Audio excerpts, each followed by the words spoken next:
জাতীয় সংসদ নির্বাচনকে সামনে রেখে আজ সন্ধ্যায় জাতির উদ্দেশ্যে ভাষণ দেবেন প্রধান নির্বাচন কমিশনার এএমএম নাসির উদ্দিন। মঙ্গলবার এক বার্তায় এই তথ্য জানিয়েছে নির্বাচন কমিশন।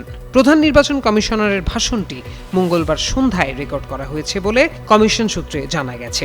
আজ সন্ধ্যায় বাংলাদেশ টেলিভিশন, বাংলাদেশ বেতার সহ দেশের সব বেসরকারি টেলিভিশন চ্যানেল ও রেডিওতে একযোগে তা সম্প্রচার করা হবে। ভাষণে সিইসি নির্বাচনের সার্বিক প্রস্তুতি সম্পর্কে দেশবাসীকে অবহিত করবেন এবং ভোটারদের নির্ভয়ে ভোট কেন্দ্রে গিয়ে ভোটাধিকার প্রয়োগের আহ্বান জানাতে পারেন। এছাড়া দেশজুড়ে নির্বাচনী সামগ্রী বিতরণ, ৪২,৬৫৯টি ভোট কেন্দ্রের সামগ্রিক নিরাপত্তা ব্যবস্থা নিয়েও বক্তব্য রাখবেন বলে ধারণা করা হচ্ছে।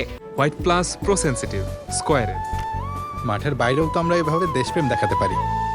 এর আগে গত বছরের ১১ ডিসেম্বর জাতির উদ্দেশ্যে ভাষণ দেন এএমএম নাসির উদ্দিন। সেই ভাষণে জাতীয় সংসদ নির্বাচনের তফসিল ঘোষণা করেছিলেন তিনি।